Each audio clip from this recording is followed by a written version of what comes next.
Hello everybody, I'm back once again with another deck. Today we're going to be doing a bit of Morvran. This was a deck that I showcased in my, 8 net decks video that I posted a few days ago, although it's now gone through a little bit of refinement. And yeah, I've been playing quite a bit of it on ladder on stream. For those of you who've not been able to catch that, I figured I would post this video in its entirety, get some gameplay in addition to just showing the deck list, because I think it's deserving of that, and I figure not many people will be playing Morvran. There might be better alternatives, technically speaking, with Emir, Shoop, or other stuff, but I really do enjoy this deck. I really love the Horn synergy. Okay, guys, another deck with Horn, I know, but for real, this time, this deck actually really is good with Horn. I think I did a Usurper deck with similar Stefan tactic things going on, pretty sure. Anyway, yeah, this deck is really relying on Horn synergy more than anything else to actually win. Yeah, you're going to be vulnerable to Jurden. That's life, okay, guys, deal with it. Anyway, if you want to check it out, feel free to play it. Pretty fun deck, pretty good in my opinion. Probably tier 2, I would say. Maybe getting towards tier 1, but not quite there. And yeah. So what are the card choices? Well, I might have gone over it briefly in the video where I showed you 8 decks, but pretty much the deck is relying on Morvran. He's just there for a lot of provisions, basically. He allows you to play a lot of really high provision cards in your deck. Things like Commander's Horn, things like Royal Decree, Stefan, Menno, all this stuff. And it allows your Bronze Core to also be quite reasonable in addition to that. Now, he's also got a decent ability. 6 points, not too bad. Okay finisher. You throw him out in round 3 usually. You can use him at other parts of the game to try to secure card advantage. That could be really good. Maybe your opponent's bleeding you in round 2 and you can use your leader 1 charge or 2 charges to get ahead of them and keep your card advantage. So that can be pretty cool. And yeah, he's just good value for the provisions that he gives. He can also protect Stefan if you want to do that with boosting him up above range of things like Chironex, Geralt Professional, etc. So all in all, good leader, and it works well with this deck. I did try it with Usurper, and I think it's a little bit weaker, although I haven't found the precise amounts of cards and provisions to work with that. It may be possible to make it work. Anyway, what have we got? Horn, Royal Decree, these are tactics. They work really well with Menno.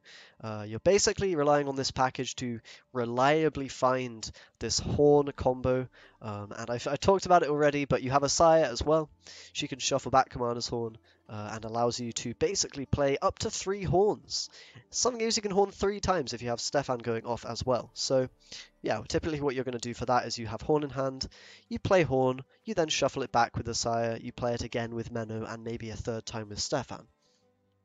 So what you're looking for is Menno and Horn in hand simultaneously, particularly in round 3. This is when you want to be doing it, right? And Stefan adds some, punch to that combo as well, which is already a pretty damn strong combo, only really vulnerable to Jurden and then maybe messing up you having, not so many units on the row. But we are running Witchers, and we're running Imperial Brigade to, row stack effectively. They also act as a lot of thinning. I took Roach out because it was sometimes, bricking the Magni division from gaining points. It wants to be on a row on its own, and Roach could, stop that. Either way, we've got a lot of thinning to get to our good stuff, and these guys are stacking the rows, so that's really nice.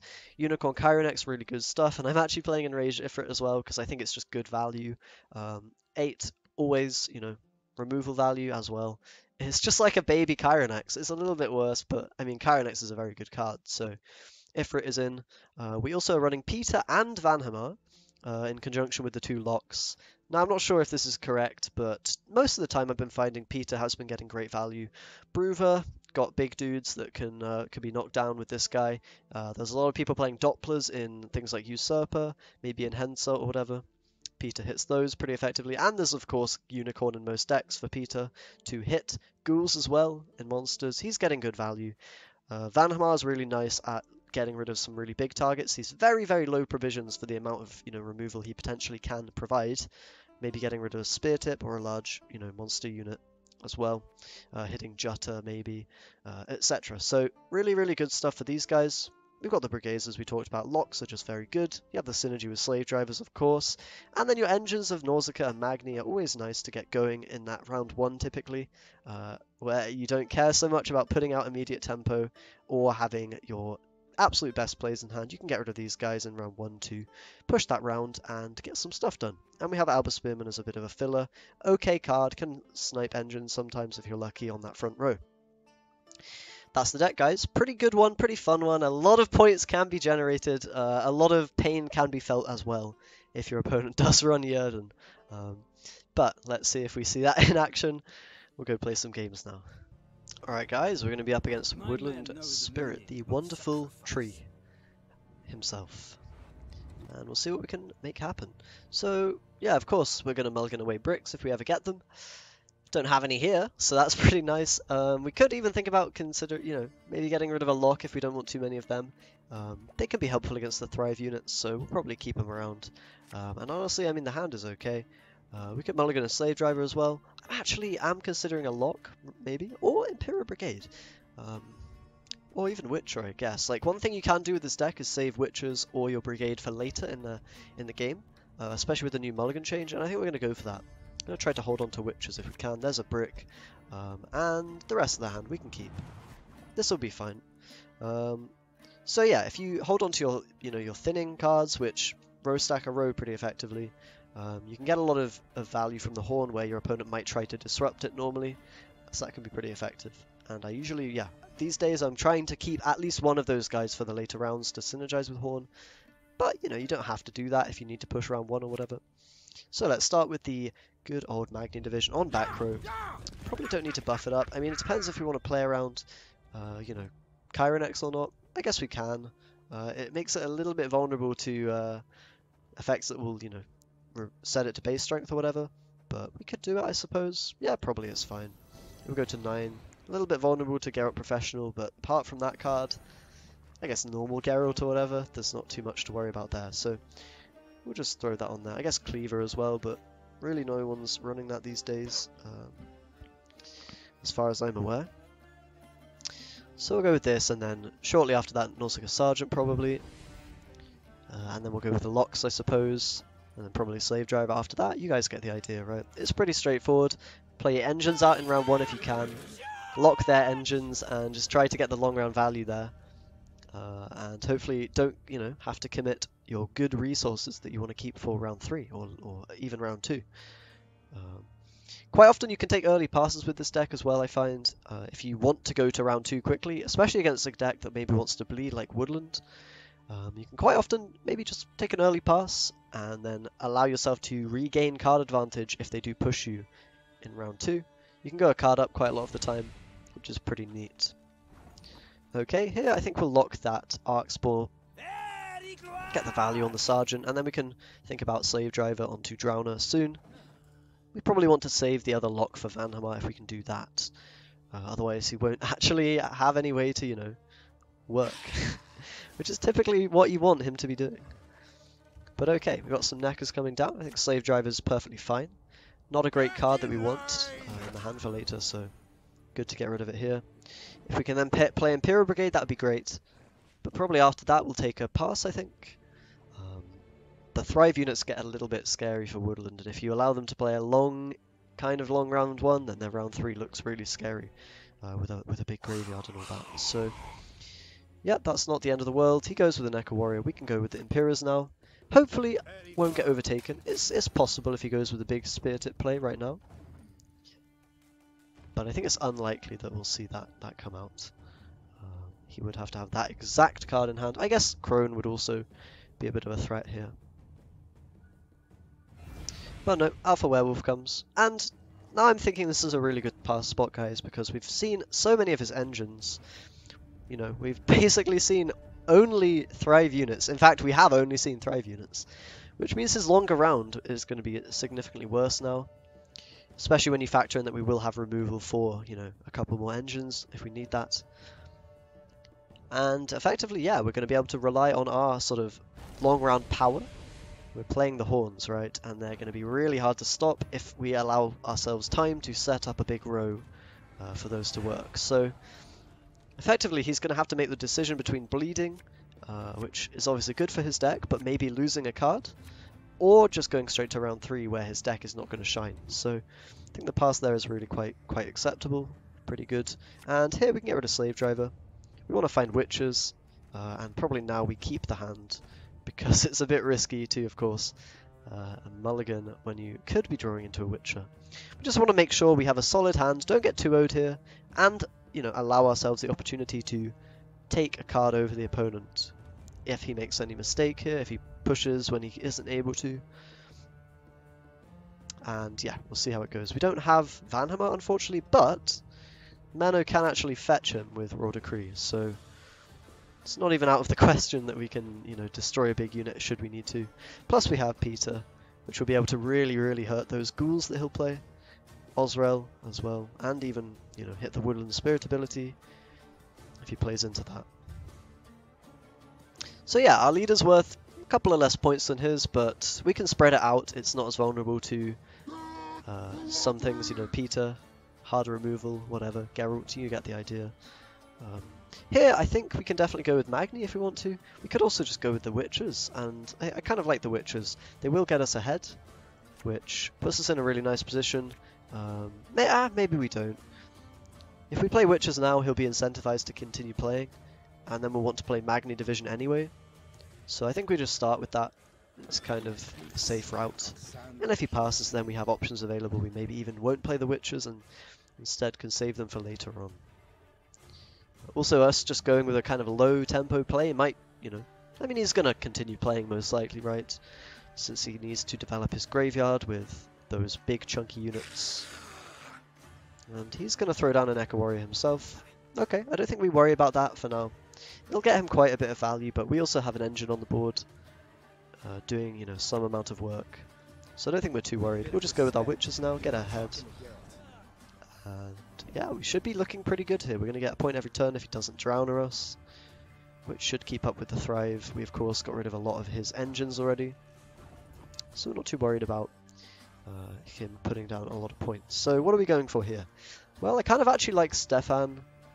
Could be okay. I mean, it might get removed, but if it doesn't, it gives us the option to burst out a lot of points. Alternatively, we could go with Alba Armored Cavalry. Lock up an Ancient Foglet, for example. That might be okay. I don't mind it. It will mean we're not going to play Vanhamar this game, which is a bit of a downer, but not even, the worst thing ever. We're just going to have to be a little bit careful with the mulligans. Make sure we don't draw him when we don't want him. But I do think it's worth denying that. Getting another unit on this row as well is nice. We can now go with Stefan if we want to enable the double horn. We could also just go with Unicorn. He hasn't really threatened us with any big plays. Now, probably it's actually worth calculating how much he can output here with, say, a Crone. What would a Crone be worth? It'd be worth quite a lot. I think even Unicorn and Stefan will be enough to overcome it, though. Maybe we'll have to throw in a Morvran charge, to be fair. But Unicorn's probably an okay play. I don't mind playing Stefan here, guys. It's really good round 3, but if it secures the win in this round with, still being able to keep some of our good cards around, then that's also fine by me. There's not really another play that we want to make. We can always also shuffle him back if we, find a reason to do that. But otherwise we should be, perfectly fine. This will maybe dissuade him from pushing further, as we always have a big bomb potential, just waiting to be played. And now I do think we probably are able to just go with the double horn.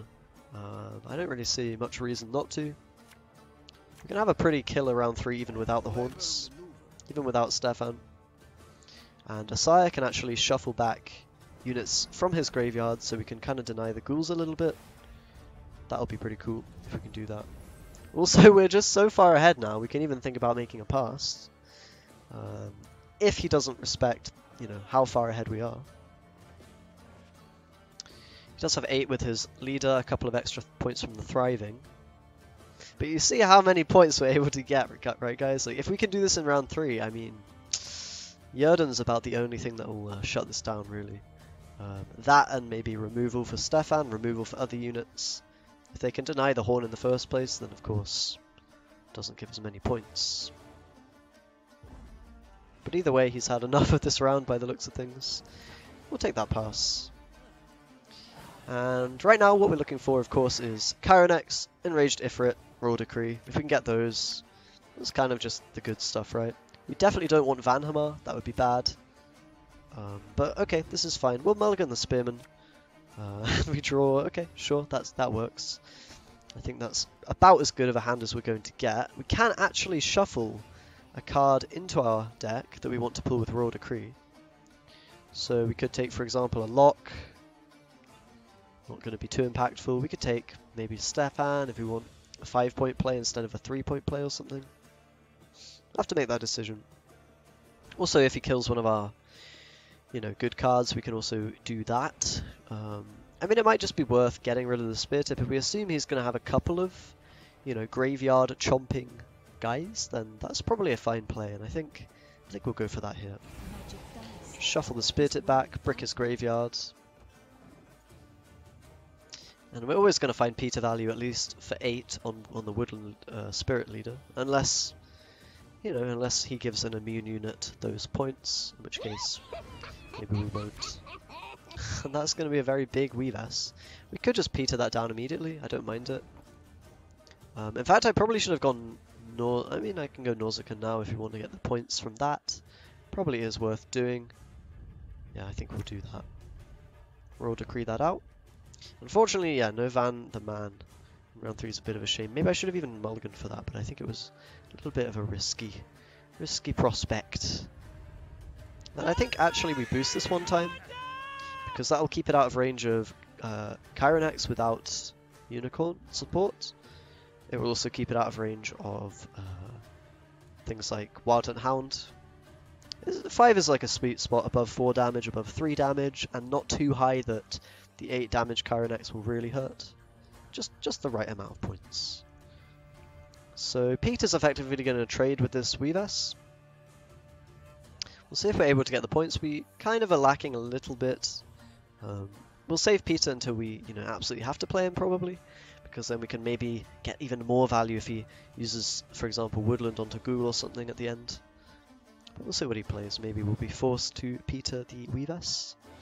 Of course, want to avoid damaging it if we can. That's going to be a pretty big Osro for sure. So since there's 2 big dudes, we can damage one of them quite safely. Probably the bigger one, just because it might, in theory, minimize the damage you can get from Imlerith's Wrath, for example. We'll go with the Chironex, I think. Gives him a bit of a read on what our hand is, but that's okay. Actually, I mean, Ifrit might have just been better, because if we need the 8 damage later, we could use it. Either way, looking okay. We're kind of 4 points extra behind because of the Woodland ability, but if he doesn't have any more really big units, we should be looking alright. Chironex is going to come down, and it is pretty spooky. Pretty intimidating. So what do we want to go for now, guys? I think we can go ahead and do another Enraged Ifrit, probably. Don't see a reason not to do that. If we go for the boost, I'm a little bit worried he'll have Imlerith's Wrath, and that will come down and just hurt big time, so I think we just damage the Chironex. And then we can go ahead and Peter, and maybe Unicorn after that.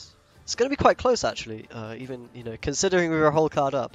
It's the power of Woodland's short round, but hopefully with the tools we've got we'll be okay. It's not looking too bad at the moment. I think we do go with the Peter now. Yeah, that seems good. And probably I'm going to actually throw a Morvran charge onto the Nausicaa. I think this is worth it. If his last card is, the Imlerith's Wrath, then we get a little bit more value by doing this. I guess it works out about even, actually. Whatever. Doesn't really make a difference. We'll see what he's got, but he has to, oh, it was Imlerith's Wrath, okay. I mean, he could have actually damaged this. I don't know why he didn't. That was a bit weird. But we actually end up winning. I mean, okay, take it. But damn, his hand was very, very strong, to be fair. I was a little bit surprised it would be that close, and I think he misplayed there by not sure why he didn't damage my my Nausicaa for extra points. That would have actually won him the game. Okay, so I mean, we even struggled a little bit, guys. Despite having a whole card. Without the Horns, it can be a bit scary sometimes, so yeah. Horns in round 3 is the ideal, but I mean, that worked out. reasonably well, I guess. Okay, let's jump into another one and see how we do. Oh, we're going to be against Woodland again, alright. We'll see if the first game was just a hiccup from the opponent, or if we're actually favoured in this matchup. Okay, Slave Driver probably can get rid of that. Although they're quite useful at killing the Thrive units, maybe that's worth considering for a keep. The rest of the cards are pretty damn powerful, but I think I want to maybe mulligan the Witches away, like I did previously. Keep them for another day. We're effectively just using that mulligan there, you know, as if it was, you know, using it later on the Witcher instead. Kind of pretty cool. We'll see how it goes. These Neckers are going to be hard to deal with, for sure. But we can start with our Nausicaa as we usually do. Pull up that front row. Maybe even go for a Horn this round. We can afford to do that potentially. Kind of have all the combo pieces in hand for a double Horn, you know, potentially being set up. And I think we're probably fine to play the Imperial Brigade. God, these Neckers are going to be... That's the one thing that this deck does find hard to deal with, is small, thrivey units. It must be said, but we want to play a few cards here, I think. We can take an early pass if we want. But we'll need to take it once we're at 7 cards at the very least. Otherwise we're effectively losing on even, and that would be not good for us. So what's even the worst card here? We kind of have all of our good stuff in our hand, which is maybe actually a bad thing. I guess we'll play the Enraged Ifrit. The Neckers are so good against this deck. But okay, got the Witches. And I think now we're going to take a pass like we did before. A really early pass, and just kind of punish Woodland Spirit, hopefully, for trying to bleed. That is going to be the aim here. We'll see if it works out. Did a little bit of thinning round 1, but honestly the hand is too good to even want to play into this round, because, you know, his small Thrive units that are very low provisions are going to be able to carry him through it. If we end up playing all our good stuff, that would not be ideal, I think. Alba Spin we can definitely get rid of. We want to find the Witches if we can. Witches would be really good. Maybe even Magni Division is worth getting rid of here. It's kind of a weird one, but I don't mind it. Just to look for Witches, because we're going to need them if we want to, you know, fight for this round properly. I think we're fine always playing them out here. No reason really not to. We can go into the... Well, we could probably actually go back row. You have more units that want to be on the ranged row, things like Asaya and Menno, and only Alba Armoured Cavalry that want to go on the front row. So going back row here is actually quite a good move, I think. That can definitely be a lock target for us. We have another lock in the deck for Van, so go ahead and lock the Arc Support. Stop him getting that Thrive value there, and then play the rest of our guys in back row, and hopefully the Horn will, you know, get us a card as it usually does. We're also hoping that he kind of overcommits to this round, plays, you know, too many of his big units. Basically how we win here is simply by keeping our good stuff around 3, hopefully, and him not keeping his good stuff around 3, or not enough good stuff around 3. Could play Slave Driver. I kind of am interested in keeping it to kill an engine, but maybe he doesn't have any. Probably would have played an engine there if he had it, you know, one of his Thrive units. So just get the value from this while it's available. Wouldn't be able to kill the Necker Warrior with it anyway. And now we can definitely go Stefan if we want to replay Commander's Horn. That is an option. We can definitely go for that, I don't mind it. Can't really remove it right now unless he has a lock or a parasite. We could even boost Stefan if we wanted to do that, but I don't think we need to. Probably don't even need double Horn to win this round, and in some ways getting rid of Horns in the round 2 is good, because they can be awkward to use round 3 if it's a short round, so, you know, like the last game, we can maybe go for that. Just double Horn. Keeping Menno will be nice though, if we're able to, because we really want to find Vanhamar plus Peter. I think that will make us very, very powerful in round 3, compared to the last time where we were, you know, looking good, but it was a little bit, you know, frisky, I guess. That last rate is pretty strong, honestly, but I think we still take the double Horn. It's good enough that it will secure our lead in this round, and I mean, you just want to take the Stefan value when you're offered it, really, because it's basically 9 free points, right? Maybe it's not quite that many because we lose some Horn value, but we're still getting, you know, a large amount of points. It seems like it's worth it. Phoenix is a bit of a problem, guys, I'm not going to lie. And in fact, we might even have to Chironix this. Really don't want to have to do that, but I'm a bit worried about him having Whispering Hillock to copy it. Quite often these Phoenix decks are relying on having a lot of Phoenixes round 3, so by killing it we might be able to deny that. I think we go for it here.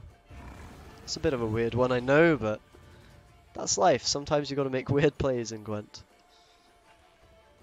Might not seem correct, but I think it is good. Whispering Hillock can't copy it now.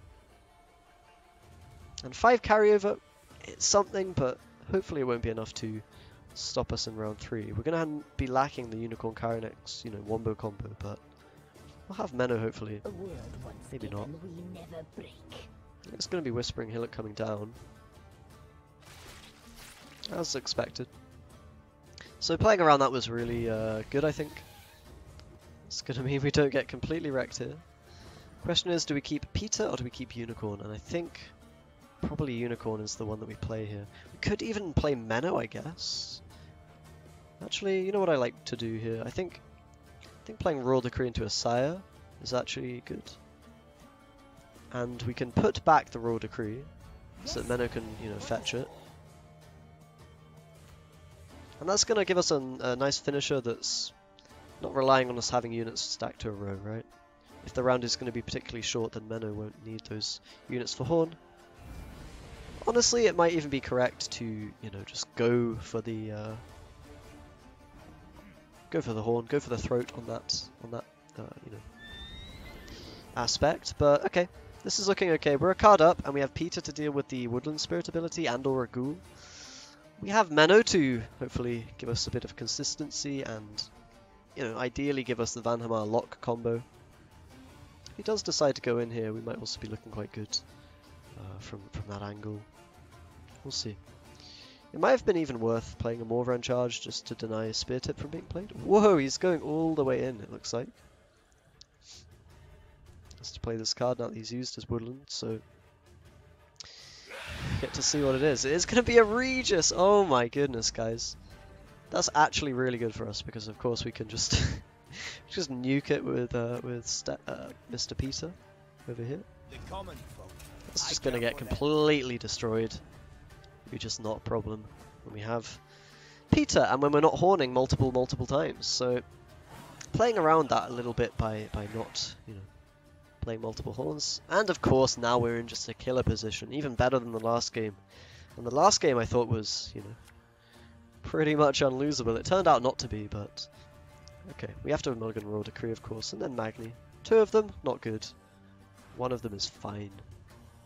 Let's see what we go with here. Probably just start with Magni, and then we can take, depending on what the situation calls for, Slave Driver, or whatever. He does have the 5 carryover, so we'll see if that makes a big enough difference. The question now is, where do we place the Magni? I think on front row is actually good, because we're going to play more into front row anyway. Question here is, do we buff the Magni? I think it's maybe worth it, buffing it once. He's kind of likely to have a Chironix at this point, and if we can play around the 4 damage effect from that, that would be nice. We might, I guess, give him some value on the 8 damage, but either way, we're going to try to minimize the pain that we feel from that. It's going to be a Neko Warrior played with Caranthea, okay. And we'll see. So Menno here looks pretty nice. We can go for that on ranged. It will allow our Magni to proc again. And we could take a Slave Driver just to clean that up, I think is the best play. Get rid of the Neko Warrior. We do know his hand is a Neko Warrior and something else, so we're not at risk of dying to Chironix on the Magni anymore. That's just not a problem. In fact, it is a Drowner. Alright. So we can lock that. It makes the same difference whether we lock this or the Caranthea. Doesn't really matter. Honestly, it's kind of close, just because we don't get much Vanhamar value, and he has a little bit of carryover on that Phoenix. Not really that close, but either way, we'll take the win there. Able to beat the slightly, I guess, memeier version of Phoenix with, you know, Phoenix, Whispering Hillock, Caranthea, all that stuff. beating it a little bit more easily than the normal woodland, but either way, hope that showcased the deck. Pretty damn powerful. We didn't even get to see some nice round 3 triple horns, which you can do occasionally. But yeah, really enjoying the horn gameplay recently, guys. A lot of stuff to think about with placement of units, engines, all that good stuff. Really fun. So if you feel like giving Morvran a go, feel free to. Try this deck. And just don't queue into players who are playing Jörden and you'll be fine. Either way, thanks a lot for watching, guys. I'll see you in the next video. Bye.